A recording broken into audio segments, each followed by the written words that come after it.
Welcome back, dear viewers. And now we are joined over the phone by Mr. Abdel Rahman, journalist. Good afternoon, sir. Well, good afternoon to you, hello to you, and to the dear viewers.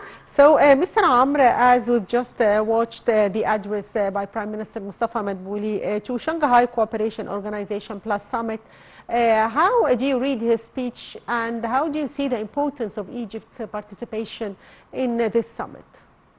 I believe that Mr. Prime Minister Mustafa Madbouli has tackled upon the main object and the main point, strategic files that gather the united vision between Egypt and China and other countries in the summit concerning developing some sort of independent economy away from the domination of other countries like the dollar domination of economies.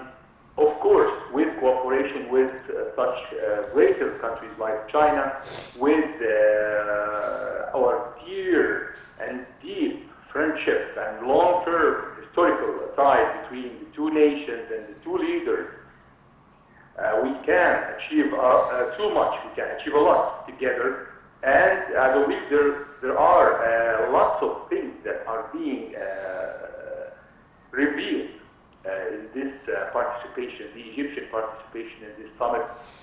We have achieved too many steps toward building the economy that we are dreaming to make it real, to make it ready for a better economy, a stronger economy, with that coalition between the private sector and the governmental sector, with the mega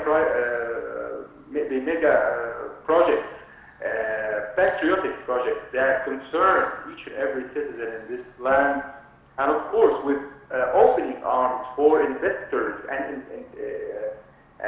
investment from China, which are already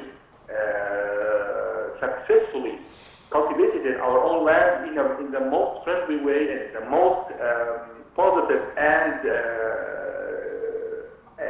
very wonderful way that we have those relations, those ties, especially in the Suez Canal economical zone, with lots and with too many levels of cooperation with China, even militarily, even in too many levels. I believe that the word given by Mr. Prime Minister today has expressed a unique vision, an optimistic vision, united with the same strategies of this summit, and those who are attending this summit taking the lead, as we have been always, as Egypt, the leading role in Africa and the leading role in the Middle East and the Arabic nation.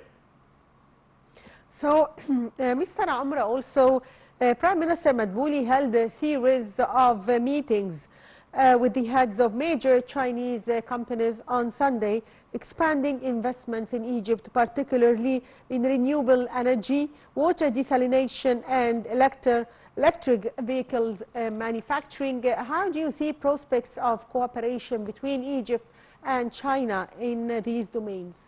We have lots in common between Egypt and China. And I really recommend such cooperation between Egypt and China in each and every field possible.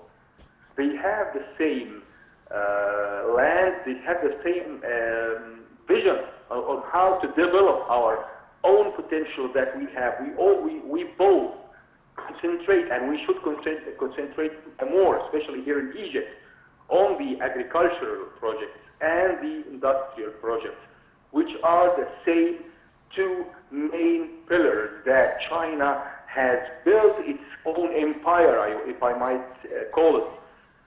Those two pillars, with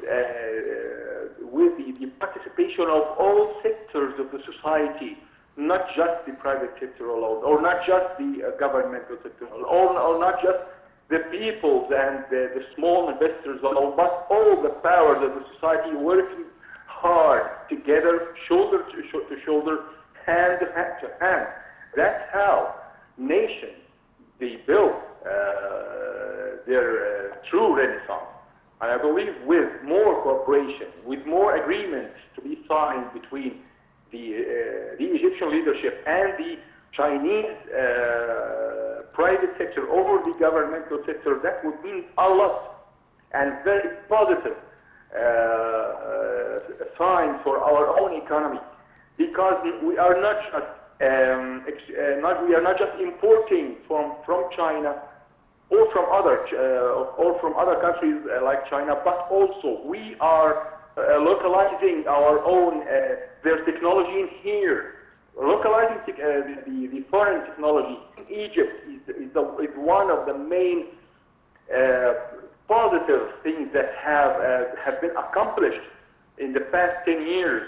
Not just importing, but localizing technology and developing our own technology with our own vision and according to our own circumstances, domestically, financially, economically, industrially. We have our own privacy, our own identity that we should preserve in dealing with other countries at all levels. Yes, I'd like to thank you, Mr. Amr Abdel, journalist. Thank you, sir, for being with us.